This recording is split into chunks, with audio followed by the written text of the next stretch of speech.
Hey folks, my name is Adam and I like to make tiny nerdy things. And this week I wanted to answer the question everyone's asked at some point, what if SEAL Team 6 employed wizards?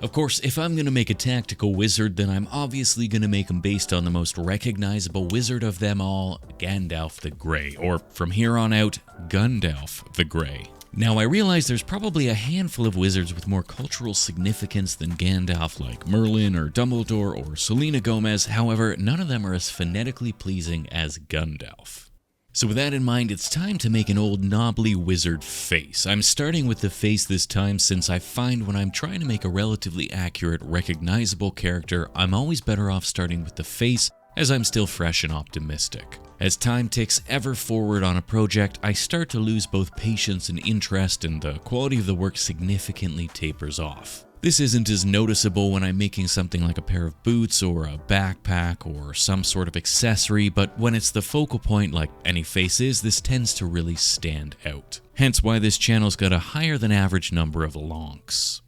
Now, as far as making said old wrinkly white dude's face, once I've got the general shape in place, I can start adding all the extra saggy bits like big eye bags, exaggerated laugh lines, big old jowls, and an extra saggy jawline. Then, as this is going to be a Gundalf statue, I need to plan for a pipe, so I'll separate his lips and fit the tip of a broken toothpick in place to help the lips keep their shape while they're baking. Speaking of baking, I know this currently looks like Gandalf has rolled himself a Snoop Dogg-esque joint of the devil's lettuce, but rest assured I'll be replacing this with a proper pipe later on, still, of course, filled with Hobbit-grown hydro, as I'm pretty sure Gandalf was high as a kite through the entirety of the Lord of the Rings story. Otherwise, with a pipe in place and a little alcohol and a brush to smooth out the skin, I can start adding the final wrinkles and creases before fitting some hearing hoops onto the side of his head, and that's my bald, beardless Gandalf the Grey ready for a body.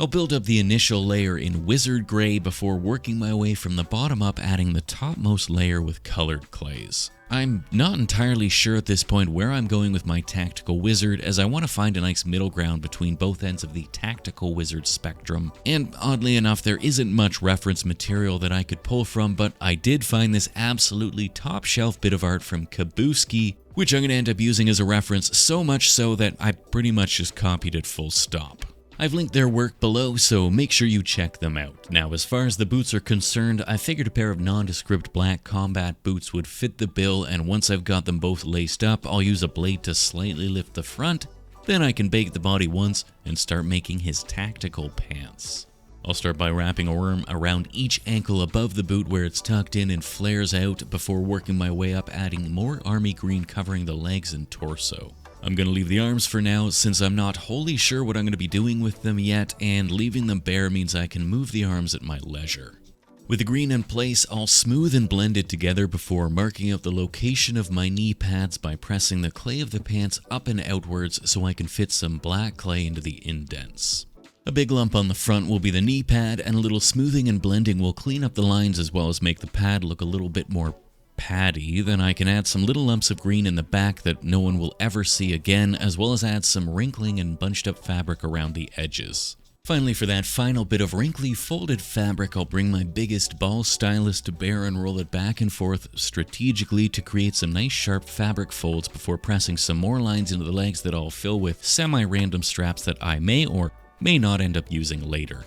Then I'll thicken up the torso a tiny bit to give Gandalf a slightly beefier upper body, as well as help me delineate the belt line. Finally, it's time for Gandalf to give up smoking, and I can start cleaning up his shirt, adding the seam down the middle and some loops to the belt, as well as a tactically accurate quick-release buckle. With that though, the bottom layer of my tactical outfit is finished, so I can start building up the secondary layer, starting with the bulletproof wizard vest on top. I'll add some semi-random stitching around the vest for that added bit of immersive texturing, then I can make some little black magazines off camera that get squished onto the bottom half of the vest and covered in itty-bitty black pockets. No, sorry, those are beige pockets, I just got caught up in the alliteration. A little strap in the middle will help hold the vest together, and I can add a couple more pouches on top before baking Gundalf once again and setting him aside so I can get to work making his gun. To make my arcane assault rifle, I've printed out a size-appropriate picture that I can cut down and use as a template to create the initial shape out of clay. I'll then bake this clay gun body once, so I can peel it off the baking tray and sand away the imperfections, leaving me with a couple flat-edged surfaces that I can carefully drill some holes into so I can fit some little lengths of toothpick in place that will allow me to attach the stock and create the barrel. With the body of the gun done, then it's just a case of adding the railing to the top and the underside of the barrel, some thicker bits to the sides, then texturing both appropriately.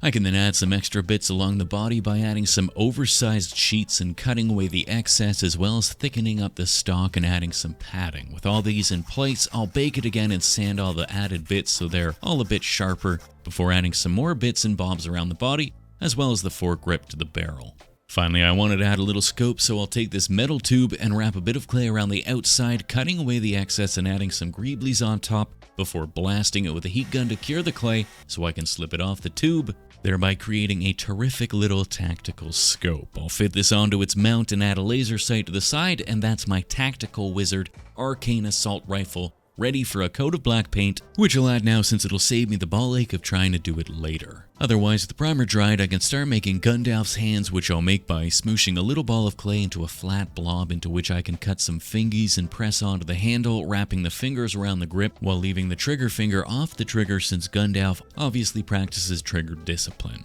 I'll then add a thumb to the backside and thicken up the palm before breaking out my Tactical Glove Gray to add some extra Tactical fingerless gloves on top. I'll build up the back of the hand and the start of the forearm, then I'll drill a little hole in the side of the gun so I can stick a toothpick into the side, which will allow me to attach the gun to Gundalf's torso so I can more easily line the arm up to the hand and connect the two. I'll build up the arm to about the elbow and finish making the rest of the glove before smoothing it out with some isopropyl alcohol. His other hand's going to be holding his pipe, so I'll make it directly on the armature and get it mostly gloved up before setting him aside so I can make the actual pipe. This starts as a little length of armature wire bent and curved into a pipe-like shape, then wrapped in some brown clay with a thick bit on the bottom that I can smoosh onto a ball stylus and clean up before blasting it with my heat gun so I can pop it off and slip it between Gandalf's lips. I can then bend the arm into the correct position and reposition the fingers so they look kinda almost natural in how they're holding the pipe. Otherwise, once I've got my hands looking lush, I can add some padding to the knuckles so they look less like little wool mitts and more like tactical gloves. With that though, the hands are finished, so it's time to make his robes. However, before I do that, I figured it'd be a hell of a lot easier to paint his clothes first, so I'll remove his right arm and gun to make my life a little bit easier.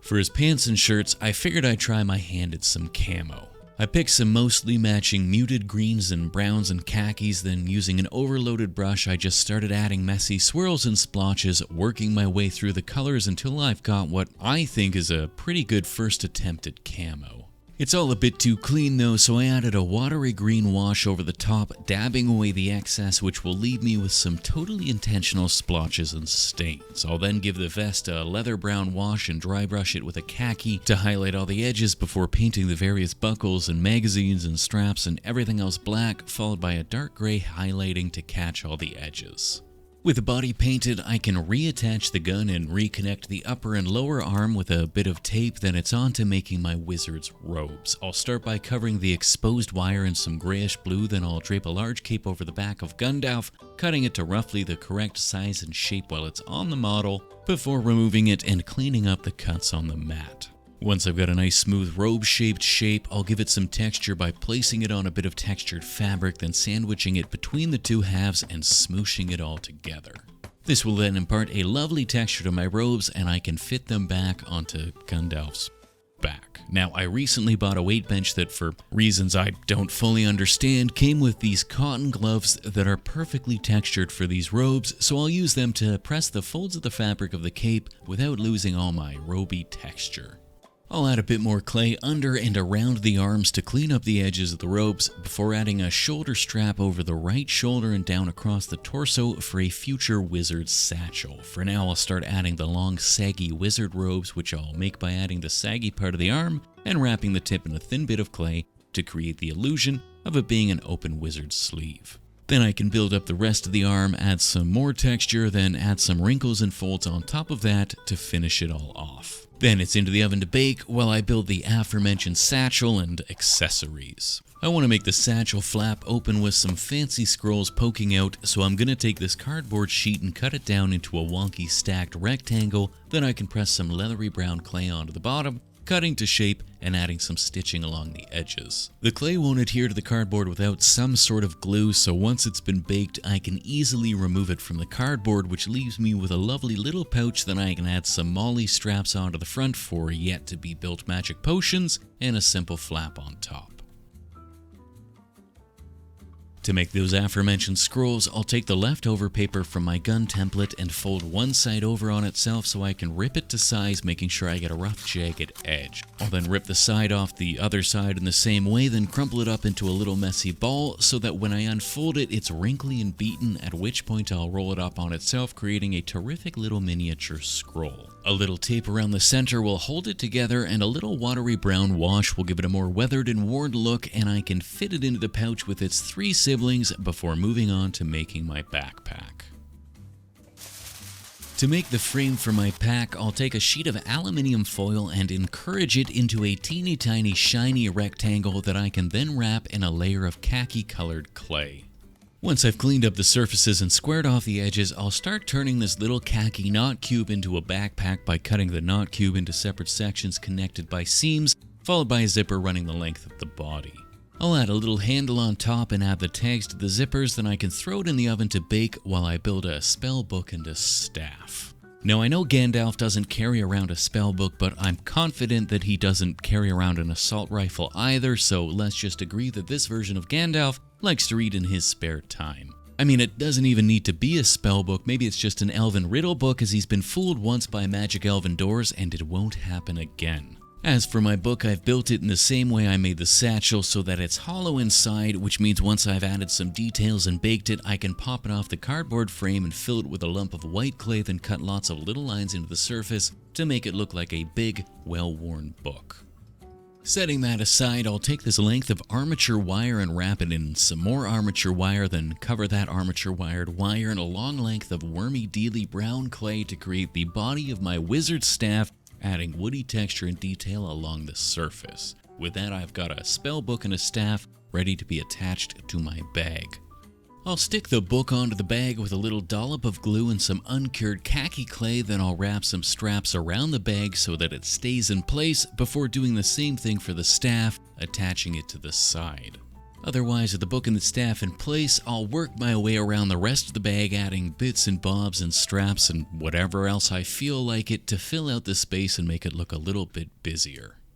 Then it's back to Gundalf, where I've drilled a little hole in his satchel strap so I can fit the satchel onto his side. However, before I could attach his backpack, I need to make his cape, which I'll do by adding another textured and shaped sheet of clay on top of the robe. Once I've got it sitting nicely over the top and it's looking extra wrinkly and foldy, I'll poke some holes into the back of the shoulders and draw some lines down to connection points on the bottom where Gundalf's backpack straps will be fed through his cape so that he can wear both a cape and a bag at the same time. I'll then add the straps to the strap indents, pressing the clay into the openings, then I'll cover said straps in a small sheet of clay and cut it down so it's a bit less blocky. Then I can bring the backpack back into the fray, but before I press it into place, I'll remove a section of the bag and paint the back of the bag with some Cosclay separator so that once the bag's been baked, I can easily remove it for painting later. For now, I'll turn my cape into a cloak by adding the hood, which starts as a big bluish-gray wormy dealy draped around Gandalf's neck and blended into the existing clay. Some semi-random poking and prodding with a variety of tools will help make the cloak look a bit less like a sausage and a bit more like a folded hood, and I can add some final wrinkles to the shoulder before texturing the clay and baking the whole thing again. Because I painted it with separator, I can easily remove the backpack and set it aside while I get to work adding his hair.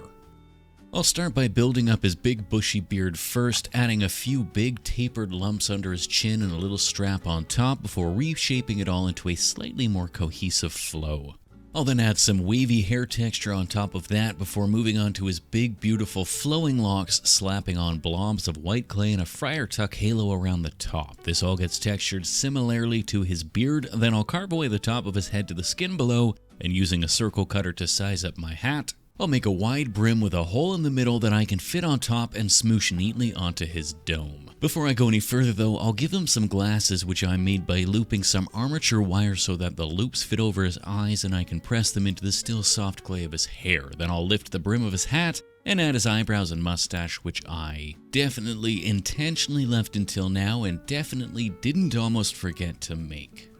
With the rest of the facial hair in place, I'll press a big blue cone down onto the top of his head and blend it into the rim, which at this point I have baked to lock its shape in place, blending it all together with some isopropyl alcohol. I'll then add the tactical strap around the base of the cone before bending the top of the hat down into a more wizard sort of a pose, adding wrinkles to all the necessary spots. I'll then add a couple of little pouches to his hat and, well, that's Gundalf so I can bake him one last time, remove his glasses for later, and start adding a bit more detail via paint. The worst of the painting is already pretty much done since I painted the camo and the vest earlier, but I wanted to add some shading and variation to the robes and cape, so I'll give them a hella thin bluish grayish wash that's slightly darker than the base coat, followed by a dozen or so different shades of progressively lighter gray dry brushings to make it look a little bit more faded. I'll then give his white beard a couple watery coats of grays to darken the recesses, and I'll paint the leathery bits of his outfit with a leather brown glaze, and his gloves will get a darker gray on the gray and a darker black on the black, followed by little highlights with respectively lighter shades. The gun I'll give a simple dry brush with some grays and a tiny bit of metallic, then I'll go back to the beard and add some white highlights now that that gray wash has dried. For the weathered leather of Gundalf's face, I'll start by washing the recesses with a watery dark red and follow that by adding some lighter highlights on the flatter surfaces before washing it all again to tie the colors together. At some point I also painted his eyes blue, but given that I can't find that file, I'm assuming I just forgot to hit record. With Gundalf good to go, I can move on to his accessories, taking his satchel apart and removing the various individual pieces so I can paint the brown leather bits with that brown leathery glaze, allowing it to dry before sponging on some messy lighter browns and khakis, which I'll then tie all the colors together by giving the whole thing a couple coats of a thin brown glaze. This is by far my favorite way to make weathered leather, so all I need to do is glue the pieces back in place, which I'll try and do and get super glue all over myself and panic slightly just off camera. The last thing to make for the satchel will be my magic potions, which I'll make by taking some little acrylic rods cut to size and sanded 3/4 of the way down the length with rounded bottoms. I'll drill a little hole into the top so I can fit a teeny tiny toothpick offcut into the tip, then I'll paint a couple of them with fluorescent blue, and a couple with fluorescent green, before a final coat of high gloss varnish to shine them up, and they're ready to fit into the holder on the satchel. With that, this satchel is sorted, so alls I gots to do is paint my backpack. I'll start by glazing the bag itself with a muddy khaki color, then I'll paint the staff with a thick mahogany wash, while the book gets a once-over with a brown, and the pages get a very watery, nearly white stain. Then is back to the book, where I'll follow that initial brown with a few different shades over the embossed bits, then I'll weather the leather in the same way I weathered the satchel before painting all the various straps and bits and bobs of the bag with a dirty green to add a touch of color. Finally, I'll paint the hooks and clasps and whatnot black, and I'm ready to attach the satchel and the bag back onto Gundalf. Oh, and I also made him a little leather pouch to fit onto his belt, cause why not? With the accessories in place though, the only thing left to do is finish his glasses, which, as per the reference art I'm stealing from, need to be color shifting aviators. This means I need to turn these John Lennon rounds into some Top Gun glasses by adding some little lenses on top and smoothing out the fingerprints. To make them a little bit smoother, I dipped some CA glue over the lens and let it dry. That way when I spray this color shifting violet green over the top, it'll give me a nice smooth look. This stuff goes on in a couple thin coats, then once it's dried, I can give it a final high gloss varnish to really make them shine, and they're ready to be popped onto Gundalf's face, finishing off that tactical look. With that, Gundalf's all but finished and he just needs a base, and while I hummed and hawed over what to make, I realized I'm getting kinda bored, so a simple dusty road ought to do it. I have this little leftover chunk of foam that's a pretty good fit as a plinth, and a little hot glue, and this thinner piece on top will be my road. I'll then snap the edge off to create a rough broken concrete look, and I can smooth the sides of the plinth by adding a thin layer of hole filler. Some aluminium roll rolled over the top will give the foam a rough asphalty look, and a little knife work will add some cracks and remove some little bits and bobs here and there so it's nice and dilapidated. With that, I just need to prime it black and give it a nice stony gray base coat. Using a sponge, I'll add some extra texture in a lighter gray, then once that's dried, I'll give the whole thing a thin black, brown, watery wash followed by a light dry brushing of light gray to catch the edges. I'll then fill in the big missing bits with a bit of muddy brown paste and add a darker glaze over top of that. For a little kick of color, I've got some green static grass tufts that I'll glue onto the dirt patches and into a few of the cracks. Then I can make the whole thing look hella dusty by sprinkling some ochre pigment powders over the top and aggressively pushing it around. Not one to waste material, I'll make sure to pour the leftover powder back into the bottle, then I can put Gundalf back onto the plinth and give him a bit of a dusting as well so he fits onto the base a bit more cleanly. Well, not cleanly, because, dust, but you know what I mean. Otherwise, we're all done here and onto the Glamour Shots.